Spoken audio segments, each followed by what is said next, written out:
And welcome back. Norwood Hills Country Club is celebrating their 99th year.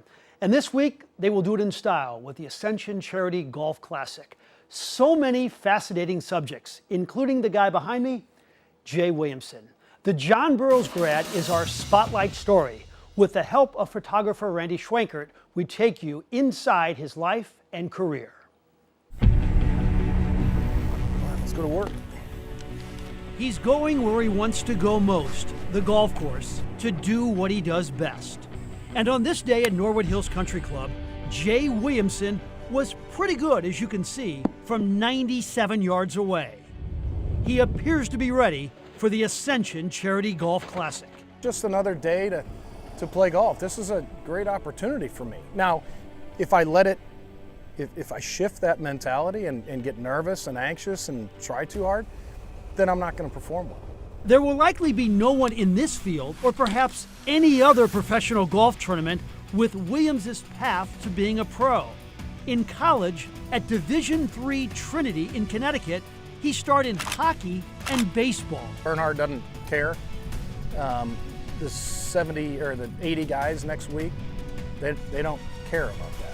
Williamson has spent about 15 years on the tour, and he was ever so close to winning, but lost twice in a playoff.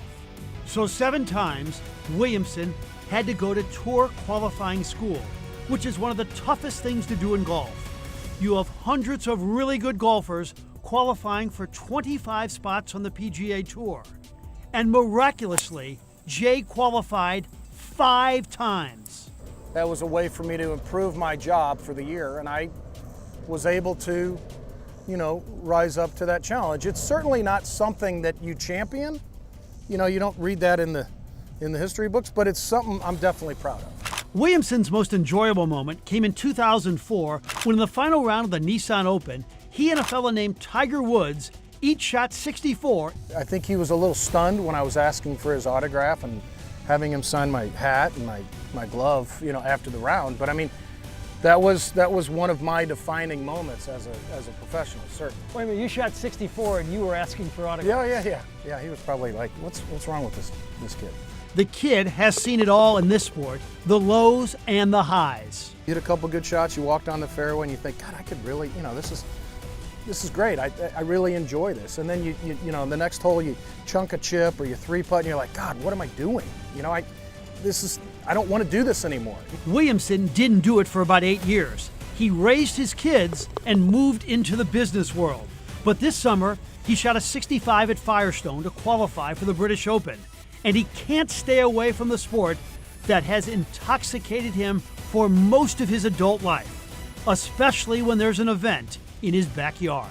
Kind of an alluring drug, really, to be out here. What I would say is I did it my way. And my legacy as a golfer is probably someone that started at the very bottom of the ladder. I'm talking about the very bottom of the ladder. And I climbed up to a certain point. I don't know how many more events. I don't know how many more tee times into these events that I'll get.